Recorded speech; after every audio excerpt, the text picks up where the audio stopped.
d'accord. Je suis Jéré Bokwa de la République démocratique du Congo.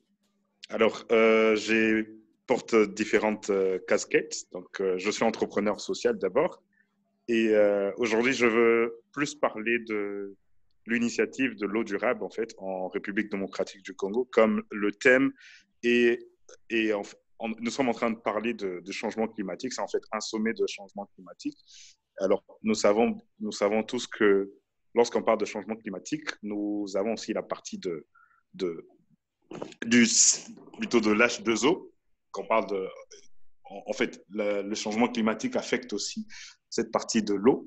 Alors, vu que je suis toujours en train d'œuvrer dans ce secteur de l'eau.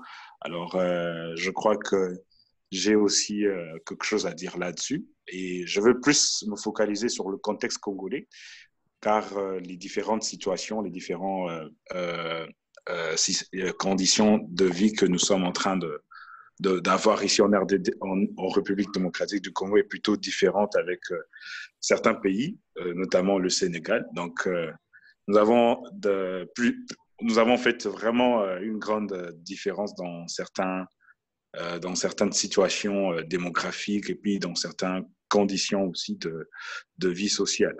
Alors, j'ai partagé avec vous quelques liens, pour lesquels je veux essayer de donner en fait un résumé, de parler en fait du contexte de l'initiative de l'eau.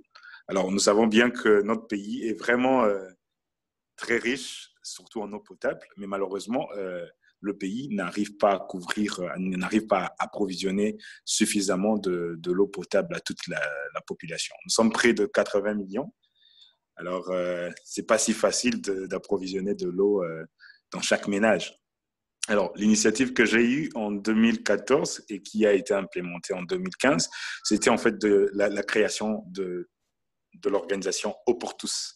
Alors, Eau pour tous, vu que je suis ingénieur en forage et production de pétrole, je me suis lancé en fait plutôt dans le forage d'eau parce que notre pays a vraiment cette richesse du sol et du sous-sol. Alors, près de 6 à 12 mètres, on peut facilement atteindre la nappe phréatique. Donc, on dit la nappe aquifère. Alors, c'était si facile pour nous, en tant qu'ingénieurs, de creuser, de forer des puits d'eau. Alors, l'impact dans ces secteurs, c'est qu'on peut facilement produire de l'eau potable et on peut facilement avoir accès à un grand volume en mètres cubes. Mais le seul problème, c'est en fait le changement climatique. Alors, dans notre pays, c'est que nous sommes très affectés par le changement climatique. Il y a plus de réchauffement et plus de refroidissement pendant la saison sèche et pendant la saison de pluie. Parce qu'il faudrait savoir que nous n'avons que 2 saisons dans notre pays. Mais lorsque nous sommes plus en saison sèche, il y a un certain coin du pays où il fait plus froid qu'avant. Alors, c'est chaque année qu'il y a une augmentation. Pourquoi? Parce que le pays, si on doit parler de la politique, c'est que les gouvernements centraux n'arrivent pas vraiment à bien localiser le problème et de trouver solution à la source. Et il y a toujours les multinationaux qui continuent toujours à faire du trafic de bois, du charbon, et puis de manière illégale. Alors, c'est ce qui engendre encore plus de déforestation. Là, sur la cuvette centrale, où il y a vraiment le grand poumon dans la forêt équatoriale qui essaie d'affecter tout le pays. Et c'est ce qui engendre encore plus de réchauffement dans la partie est et plus de réchauffement dans la partie ouest. Alors, moi, je suis plutôt de l'ouest. Alors, lorsqu'il faudrait réaliser, par exemple, un forage d'eau, alors l'eau n'est pas facilement potable. Il faudrait encore créer des mécanismes pour le purifier. C'est là engendre encore plusieurs autres problèmes parce que purifier de l'eau en RDC, c'est quelque chose qui coûte cher. Pourquoi? Parce que ça requiert en fait beaucoup de produits chimiques et qui fera en sorte que au bout d'1 heure, 2 heures, l'eau peut être facilement consommable. Alors,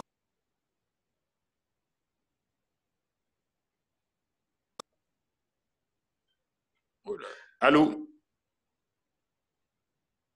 Oui, c'est bon, on t'entend, j'irai. Tu peux Allô, continuer. Oui, on t'entend. vous m'entendez? Alors, voilà. Alors là, c'est en fait ma petite introduction pour donner le résumé de ce qui se passe dans le secteur de l'eau. Ok. Euh, c'est vrai que notre pays a vraiment beaucoup de richesses dans ce secteur-là. Nous avons le deuxième plus grand fleuve de l'Afrique, si je ne me trompe pas. Mais malheureusement, ces eaux douces ne sont pas, comment dirais-je, ne sont pas vraiment bien gérées par l'État. Alors, c'est vraiment, ça prend beaucoup, ça requiert beaucoup d'infrastructures pour approvisionner tous les ménages de la République démocratique du Congo. Pourquoi? Parce que ça requiert beaucoup de purification. Alors, si on passait par contre par plus de forage de puits d'eau, c'est là faciliterait notre pays à pouvoir se développer et à pouvoir approvisionner tous les ménages en RDC. Mais le comble, c'est que aussi longtemps qu'il n'y a pas vraiment des lois, okay, il n'y a pas vraiment des lois qui sont bien implémentées, qui sont bien mises en application, on va toujours continuer à nous allons toujours continuer à lutter avec ces problèmes d'approvisionnement en eau potable.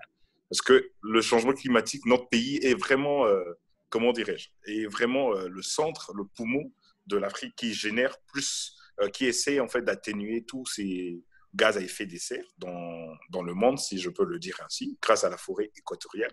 Alors, c'est vrai qu'il y a l'UNESCO, il y a la COP, il y a toutes ces organisations internationales qui partent toujours de la protection de l'écologie, la protection de l'environnement, toutes ces choses. Mais malheureusement, l'applicabilité, la mise en application de toutes ces lois-là, de toutes ces toutes ces recommandations-là ne sont pas vraiment palpables. Alors, le problème serait plutôt de trouver des solutions alternatives pour faciliter à ce que les personnes qui sont plutôt de l'Afrique puissent en bénéficier de manière sociale à toutes ces richesses-là qui font que c'est puisé. Alors, si on doit toujours attendre à ce que le gouvernement puisse changer la donne en politique, alors beaucoup de gens vont périr. C'est la raison pour laquelle nos organisations, les organisations de jeunes, les startups, préfèrent plutôt se lancer et essayer en fait d'impacter au moins un bon nombre de personnes afin qu'on puisse en fait réduire ce manque d'approvisionnement en eau potable. Car beaucoup de gens ne réalisent pas que le changement climatique en République démocratique du Congo, notamment en Afrique centrale, a vraiment un sérieux impact. Et c'est chaque année qu'il y a une grande augmentation. Et si on ne prend pas conscience maintenant, cela va vraiment beaucoup affecter toute l'Afrique en général. Alors, il est temps encore de réveiller tous ces politiques, toutes ces personnes qui se disent qu'ils peuvent facilement parler, parler pour tout le monde, qui puissent en fait réaliser que le pays est en danger et que l'Afrique est en danger. Si on ne parle pas de changement climatique aujourd'hui, alors demain, même la sécurité alimentaire, l'agriculture, tous ces voies, tous ces moteurs de production vont vraiment impacter négativement notre pays et surtout l'Afrique.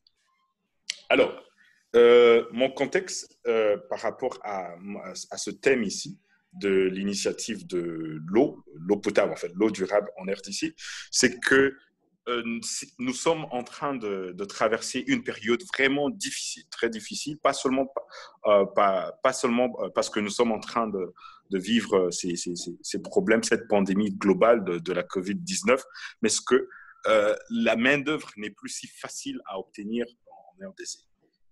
Même, je dirais même plus en Afrique, parce que tout le monde veut chercher de quoi manger tous les jours, veut avoir de quoi payer son loyer, rencontrer, essayer en fait d'accomplir toutes les tâches quotidiennes ou bien les tâches familiales. Alors, il se fait qu'il n'y a plus vraiment un grand pouvoir d'achat dans plusieurs secteurs, surtout même le secteur de l'ingénierie. Alors, tout le monde veut plutôt des produits finis au lieu d'avoir de produits bruts. Alors, ce changement des choses dans le système d'emploi, dans le système de développement durable, c'est aussi un autre impact qui fait en sorte qu'on se concentre plus sur l'essentiel, on se concentre plus sur la longévité de plusieurs grands projets, mais on se concentre plutôt sur des produits finis, sur des choses qui nous tiennent en vie. Parce que c'est en fait tout le monde qui a peur, tout le monde qui ne donne plus de temps à la science, à la recherche scientifique, à pouvoir changer en fait des choses à long terme. Parce qu'à cause de ce problème de Covid, beaucoup de gens ne veulent plus vraiment se lancer dans des choses qui prennent de temps. Ils veulent plutôt tout fin prêt, en fait. Alors, c'est ça aussi un autre problème que nous sommes en train de traverser aujourd'hui. Alors, si vous permettez d'organiser, par exemple, une association ou bien des conférences, de réunions parlant, par exemple, de changement climatique, c'est en fait moins de jeunes dévoués qui vont participer à ces choses-là. Parce que ce problème, ces fléaux que le monde entier est en train d'expérimenter aujourd'hui, ça réduit aussi beaucoup de chances aux jeunes à pouvoir se lancer dans la recherche scientifique, à pouvoir se lancer dans le développement durable, surtout tout ce qui concerne l'environnement, l'écologie, tout ce qui concerne un bel écosystème à implémenter dans son pays. Alors, les jeunes surtout, de notre génération, ne se donnent plus à réfléchir comme il se doit, parce que tout le monde veut réfléchir à comment survivre, comment se prendre en charge, comment se garder en bonne santé, toutes ces choses-là. Alors, c'est ce qui réduit aussi l'implémentation aussi de certains grands projets qui peuvent avoir un impact positif pour notre pays, pour notre continent d'Afrique et aussi réduire toutes ces émissions à effet de serre. Alors, si on pouvait aussi sensibiliser les jeunes à pouvoir prendre conscience que la manière dont nous faisons les choses, même pendant ce confinement, nous pouvons aussi changer la donne et continuer avec des nouvelles approches afin de réaliser notre vision dans ce secteur de l'eau durable et dans ce secteur de changement climatique afin de sauver beaucoup de vies et afin d'impacter aussi les vies de plusieurs personnes tout autour en Afrique. Ce serait plutôt mieux. Car parler des choses, des choses qui ont trait au projet de développement durable, à ce jour, c'est vraiment difficile ce contexte. Les gens souhaitent plutôt des produits finis, des choses qui sont déjà prêts à être utilisées. Alors, c'est aussi une idée dans notre Startup pour tous où nous voulons plutôt sensibiliser, parler, éduquer, donner des astuces bien spécifiques à pouvoir aider notre population à consommer les choses pour lesquelles ils vont toujours, les choses pour lesquelles ils vont plutôt se permettre de s'épanouir de manière sociale, de manière aussi environnementale. Alors, Jiré, merci pour cette première Oui. partie. Si je pouvais introduire quelques petites questions. Quelles a été en fait les actions terrain que vous avez menées dans la mise en place de votre projet et quel impact vous avez eu à l'heure actuelle? Ok, alors c'est vrai, nous nous focalisons plus dans le forage de puits d'eau parce que le pays a en fait, nous avons cette facilité-là de produire en fait des puits de forage d'eau. Alors, surtout dans la partie ouest. Alors, l'idée, c'est d'élargir des prospects, élargir plusieurs recherches de sol afin de pouvoir créer un bon drainage, ok, et approvisionner plusieurs ménages qui manquent de l'eau potable. Alors, l'autre innovation que nous sommes en train plutôt de travailler sur une innovation plutôt une innovation plutôt chimique où nous devons plutôt ajouter un système de purifier de l'eau lorsque une personne est en train de pomper de l'eau venant d'un puits, où nous ajoutons plutôt l'hypochlorite de sodium qui facilite en fait la purification de l'eau. Parce que nous savons bien après avoir foré, avec toutes ces germes, toutes ces saletés qui se trouvent tout autour du puits de forage, alors ça ne permet pas à ce que la personne qui doit consommer de l'eau, même pour des fins des toilettes ou bien d'autres utilités, alors c'est pas vraiment si propre à être utilisé. Alors, nous cherchons plutôt à élargir ces solutions où nous pouvons facilement créer un système de passoire à permettre à ce que lorsque une personne est en train de pomper son eau dans son puits ou bien dans un rayon de 100 mètres ou 200 mètres, il peut facilement obtenir de l'eau propre, de l'eau potable. Alors, ça requiert vraiment une infrastructure vraiment de grande envergure pour faciliter en fait une bonne consommation et une bonne conservation des puits que nous sommes en train de réaliser. Alors, le travail que nous sommes en train d'entreprendre ces jours, c'est plutôt sur cette innovation où nous voulons créer des bonnes infrastructures pour la purification de l'eau. Parce que l'eau, elle est là, nous en avons en grande quantité, mais sauf que le problème, c'est l'approvisionnement. L'approvisionnement, nous avons la distribution, toutes ces infrastructures-là. C'est en fait ça le problème qui nous semble, c'est en fait ça le problème que nous sommes en train de rencontrer, à pouvoir vraiment créer un impact positif dans plusieurs communautés qui vivent sans eau potable. Alors, c'est en fait ce que nous sommes en train de faire ces temps-ci. Espérons que d'ici le mois de septembre ou bien le mois de décembre, nous pouvons au moins avoir des nouveaux partenariats où nous allons essayer de mettre plus d'accent sur les bonnes infrastructures d'approvisionnement. Car à la longue, ces puits-là sont facilement contaminables. Ils sont vraiment très sensibles. Alors, s'il n'y a pas des bonnes infrastructures, ça va vraiment engendrer beaucoup de maladies aussi. La population va souffrir. Alors, c'est en fait ça ma partie de ce que nous sommes en train de faire ces temps-ci avec l'organisation. Et quelles sont les zones que vous avez impactées au niveau de la RDC et quel a été le comportement des populations face aux solutions que vous leur avez apportées? C'est que les zones nous sommes plus focalisés du côté de l'ouest de la République démocratique du Congo. Nous avons la partie du Congo central, où il y a la frontière entre l'Angola, la frontière entre la République du Congo et puis la frontière entre le Gabon. Alors, nous sommes en train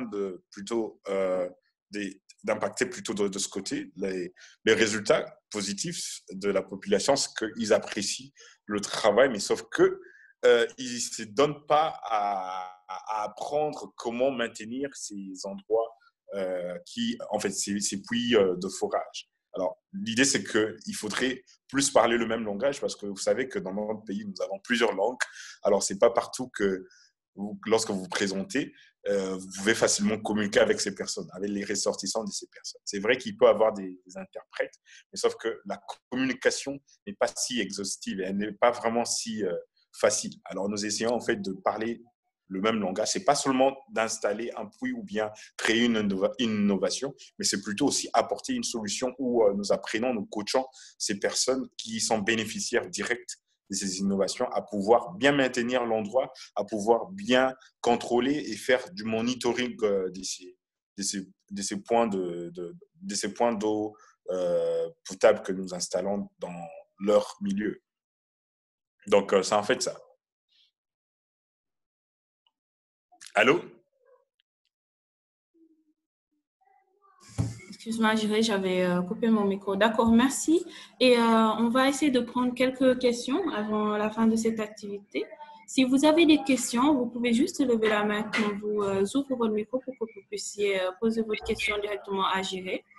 Donc, je rappelle que Jiré est un entrepreneur qui s'est spécialisé dans les initiatives d'accès à l'eau potable en République démocratique du Congo.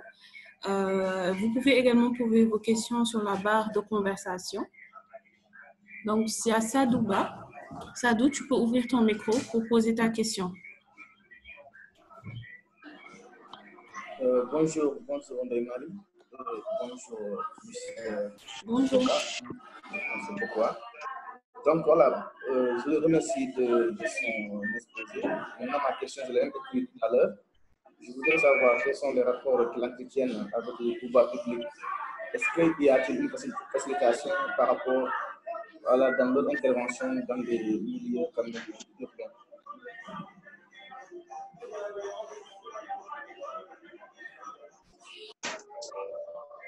Jiré, je ne sais pas si tu as pu entendre la question. Non, je n'ai pas pu entendre la question. Sadou, est-ce que tu peux reposer ta question un peu plus fort? Parce qu'on ne t'entendait pas, c'était un peu faible. Oui, d'accord. Ok, excusez-moi alors. Donc, je demandais quels sont les rapports qu'ils entretiennent avec les pouvoirs publics. Est-ce qu'il y a une facilitation dans leurs interventions au niveau des milieux urbains? Les interventions au niveau de... J'ai pas bien... J'ai écouté au début, mais vers la fin, je n'ai pas bien saisi. Je pense que c'est la question que tu as rédigée, Sadou, au niveau de la barre de conversation. Voilà, Exactement. quels sont les rapports qu'ils entretiennent avec les pouvoirs publics? Y a-t-il une facilitation par le pouvoir local? Ok, merci pour la question. Malheureusement, nous n'avons pas vraiment une facilitation avec le pouvoir local parce que, vous savez, c'est en fait une sorte de compétition. Lorsque vous avez, par exemple, un projet d'innovation, c'est vrai que le gouvernement, normalement, il doit être celui qui vous accompagne. Mais malheureusement, nous savons tous que nous avons aussi une société nationale qui en charge plutôt à pouvoir approvisionner de l'eau potable sur toute l'étendue de la République. Mais malheureusement, ils sont limités et ils restent plutôt comme société mère, ou bien ils ont en fait le monopole de gérer ces secteurs-là. Alors, lorsqu'ils voient qu'il y a des sociétés privées qui veulent plutôt aussi intervenir et puis faire de l'argent derrière ces genres de projets, par exemple de l'approvisionnement en eau potable. Alors, ils essayent de mettre un peu des bâtons sur le roue où ils vont ajouter plusieurs taxes et puis plusieurs, comment dirais-je, et ils vont ajouter plusieurs lois qui disent que non, ben, vous ne pouvez pas, par exemple, réaliser un travail de la manière dont vous avez présenté votre business plan ou bien votre plan d'action. Parce que nous ne sommes pas encore en mesure de bien collaborer avec eux. Et il n'y a pas une bonne facilitation parce qu'ils se disent que ces sociétés qui sont jeunes n'ont pas vraiment de l'expertise à pouvoir gérer des grands projets sur le sol congolais. Même bien, quand même, lorsque nous sommes des citoyens congolais, mais nous sommes très limités à pouvoir faire les choses comme il se doit. Parce que vous pouvez proposer votre façon de faire, mais il sera toujours contourné et nous devons toujours suivre ce que l'État, l'État, le gouvernement central propose. Et c'est en fait cette partie qui nous gêne, nous, jeunes entrepreneurs ou bien jeunes œuvrant dans les secteurs de l'eau. Alors, nous n'avons pas, nous n'entretiennons pas, nous n'avons pas vraiment un bon entretien avec le pouvoir public parce que c'est en fait vraiment, comment dirais-je, c'est en fait vraiment deux chemins différents. Parce que nous faisons juste les choses comme elles doivent être. Nous essayons de payer les impôts, payer les taxes comme il se doit, mais nous n'arrivons pas vraiment à être autonomes dans ces secteurs-là. Parce qu'il y a le gouvernement qui est en charge de pouvoir approvisionner et ils ne sont pas encore en mesure de pouvoir gérer toutes ces nouvelles entreprises. Alors, c'est ainsi qu'ils nous font parfois barrière. Alors, nous sollicitons plutôt comment dirais-je, un bon dialogue ou bien une intervention peut-être externe qui peut peut-être trouver un bon compromis ou bien trouver une bonne, comment dirais-je, une bonne cohésion dans ces pourparlers, quelque chose comme ça. Alors, c'est vraiment regrettable, mais nous ne pouvons pas baisser le bras. L'idée, c'est que, en tant qu'entrepreneur, c'est d'abord transformer l'idée que nous avons et créer en fait de la valeur dans l'organisation où nous nous retrouvons ou bien dans la communauté où nous sommes. Ce qui est bien avec l'entrepreneuriat social, c'est que l'impact, c'est en fait la population. L'impact, c'est d'abord la communauté qui est ciblée. Le reste, ou bien le gain, ou bien l'impact financier, c'est pas en fait ce qui prime.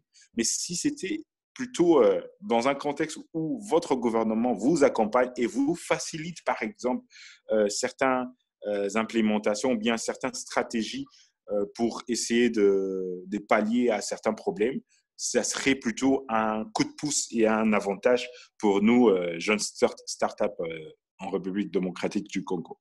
Alors, donc, si je me suis bien fait comprendre, c'est que nous n'avons pas de facilitation. Nous n'avons pas vraiment des bonnes relations avec les secteurs publics.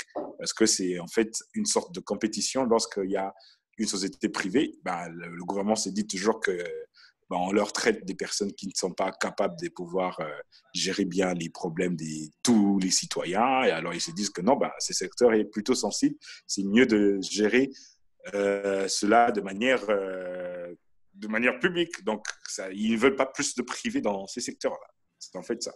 Alors, moi, je ne connais pas vraiment plus de 10 sociétés qui œuvrent dans les secteurs d'approvisionnement d'eau potable.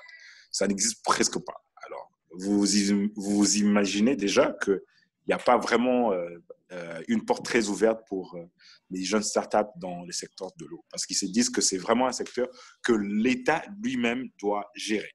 Donc, si je me fais comprendre, c'est en fait cette partie-là. D'accord. Je crois Merci, que j'ai répondu à votre question. Sadou, j'espère que tu es satisfait de la réponse. Donc, si vous avez des questions, je le rappelle, vous pouvez lever la main ou poser vos questions au niveau de la barre de questions. Donc, il y a Boussaka Tramera qui lève la main. Vous pouvez ouvrir votre micro et poser votre question directement. Basuka. Bonjour. Bonjour. Bonjour. J'ai une petite question. Oui. D'accord. Il a parlé des problèmes de l'eau potable. Et disant que même si vous connaissez des fourrages, l'eau n'est pas forcément potable. Oui. Je peux savoir, est-ce que là, c'est un problème de changement climatique ou de quel problème en global, quoi? Est-ce que c'est le changement climatique qui affecte le secteur de l'eau? Je peux savoir ça. Oui, c'est en fait le changement climatique qui affecte aussi le secteur de l'eau. Pourquoi? Parce que chaque année, en fait, il y a une augmentation. Il y a une augmentation au niveau de la couche d'ozone, au niveau quand nous parlons par exemple du réchauffement climatique. Tout ça, c'est dû à aux émissions des gaz à effet de serre. Notre pays pollue beaucoup au niveau de la cuvette centrale.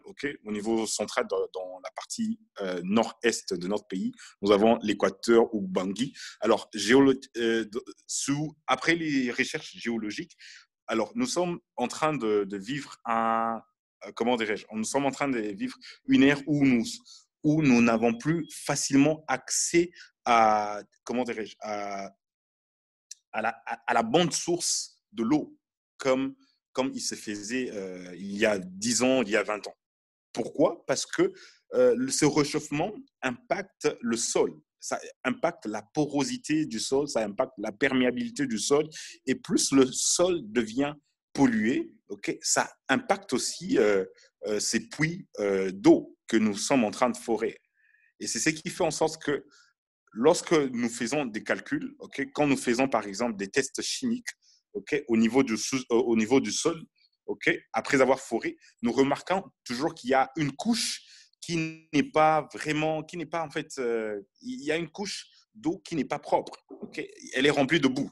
Et cette boue, parfois, c'est en fait tous ces glissements, tous ces enfouissements des plusieurs déchets qui se sont enfouis il y a des années. Et tout ça, ces enfouissements-là sont dus au changement climatique. C'est un peu comme la formation du pétrole. Bon, là, je vais entrer plutôt dans mon domaine en tant qu'ingénieur en forage et production de pétrole. Alors, qu'est-ce qui se passe? Chaque année, il y a toujours des enfouissements. Il y a toujours des fractures géologiques et toutes ces choses-là sont dues à un phénomène naturel. Alors, ces phénomènes naturels, ce n'est pas vraiment le changement climatique. Mais le changement climatique a de l'impact lorsque, par exemple, il y a plus de réchauffement dans le secteur, quand il y a plus de déforestation dans notre pays, ça engendre en fait plus de chaleur. Et cette chaleur, lorsque vous vous retrouvez, par exemple, dans une saison sèche, au lieu qu'il fasse normalement frais ou bien froid, il fera encore de plus en plus froid. Alors, c'est un changement climatique. Et ce froid-là ne s'arrête pas seulement dans l'air, et il impacte même le sol. Et ce sol qui contient plusieurs richesses peuvent aussi impacter, par exemple, l'eau naturelle qui s'est enfouie il y a des milliers d'années. Alors, c'est ce qui nous pose problème et ça requiert plus de purification. Et cette eau n'est plus facilement potable.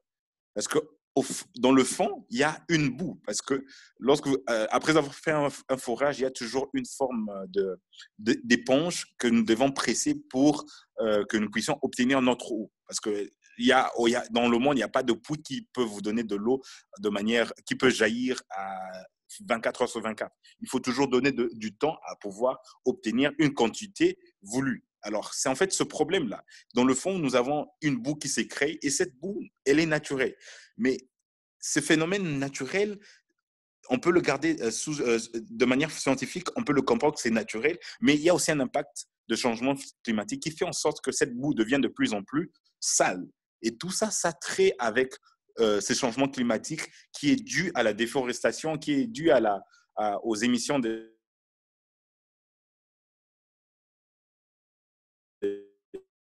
des gaz à effet de serre, alors qui est dû à tous ces combustions. Alors, j'ai cité que nous sommes en train de vivre. Allô? Allô? Vous m'avez bien saisi? Oui, c'est bon. On a eu un petit instant de déconnexion à cause du réseau, je pense. Mais on a saisi l'ensemble vraiment de l'explication. J'espère que Basuka est satisfait de la réponse. Alors, Jiré, nous sommes amenés à la fin de notre activité. Est-ce que tu aurais un mot de fin par rapport aux entrepreneurs du Sénégal, de la RDC, d'Afrique qui voudraient se lancer dans des initiatives aussi capitales que la tienne? D'accord. Premièrement, je vous remercie pour cette conférence, ce sommet de changement climatique. C'est vraiment un plaisir pour moi, un privilège de partager ma petite expérience. Ce que je peux juste dire, c'est que j'aimerais encourager tous les entrepreneurs. En fait, être entrepreneur, c'est en fait quelque chose qui vous passionne. C'est quelque chose qui peut pas être enlevé de la personne qui a une idée à implémenter dans sa communauté. Alors, peu importe les problèmes qu'on peut rencontrer, c'est que il faudrait toujours garder en esprit, se ressourcer sur ce qui vous a motivé pour devenir entrepreneur. Alors, essayez toujours de penser grand et essayez toujours d'aller vraiment dans le fond du problème afin de trouver solutions et de rapporter des solutions durables surtout. Parce que pendant cette Covid, pendant cette pandémie, il y a beaucoup de personnes qui sont en train de changer leur business plan. Oui, c'est vrai, moi je les encourage, mais sauf qu'il ne faudrait pas changer la motivation ou bien l'idée entrepreneuriale que vous avez eue même avant d'expérimenter ce problème de Covid. Alors, en tant qu'entrepreneur social, en tant qu'ingénieur en forage dans le secteur de l'eau et aussi dans le secteur de pétrole, ce que j'aimerais encourager tous ceux qui veulent se lancer dans ce secteur ici de l'eau, de ne pas se décourager. C'est vrai que l'eau est une richesse pour le monde entier. Alors sans l'eau, on peut rien faire.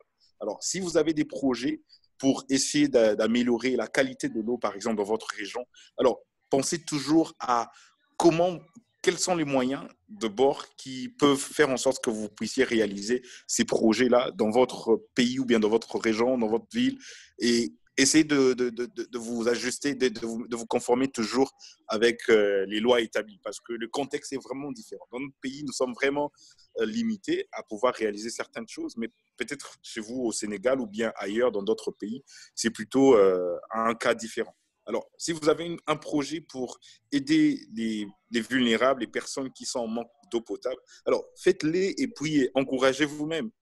Parce que lorsque vous faites cette implémentation, ces projets, que vous puissiez en fait prendre plutôt joie en sauvant plusieurs vies, en sauvant les vies de personnes qui ne méritent pas de vivre de cette façon-là. Alors, l'innovation, c'est en fait ça. Lorsque vous impactez juste une seule vie, c'est déjà un grand exploit. C'est déjà une grande joie d'innovation entrepreneuriale. Alors, c'est en fait ce que je peux partager avec tous les entrepreneurs. Il n'y a rien de nouveau sur Terre, c'est vrai, il n'y a rien de nouveau sous le soleil, mais il y a toujours quelque chose d'unique qu'on peut partager avec les autres. C'est ça, c'est vraiment ce que je sais et c'est ce que je peux partager avec les personnes. Alors, cette chose unique, c'est juste la personne qui met en place son idée et qui la rend unique parmi tant d'autres. Donc, c'est un peu ça. Et moi, je vous remercie et j'encourage tous ceux qui veulent devenir encore entrepreneurs, même dans d'autres secteurs, que le coronavirus n'est pas une finalité, mais l'entrepreneuriat sera toujours là et il va toujours exister. Merci beaucoup. Merci, Jiré. C'est sur ces belles paroles que nous allons terminer notre activité. Nous te remercions de nous avoir rejoints depuis la République démocratique du Congo, où tu fais un excellent travail pour l'accès à l'eau potable aux populations locales. Nous te remercions de nous avoir honorés de ta présence et espérons que notre collaboration entre le Sénégal et la République démocratique du Congo va continuer et va se construire dans le sens des initiatives comme la tienne. Merci beaucoup. À très bientôt. On se retrouve pour la suite du sommet dédié au changement climatique et à ses solutions. Merci. D'accord. Merci beaucoup. Au revoir. Plein de bonnes choses à vous.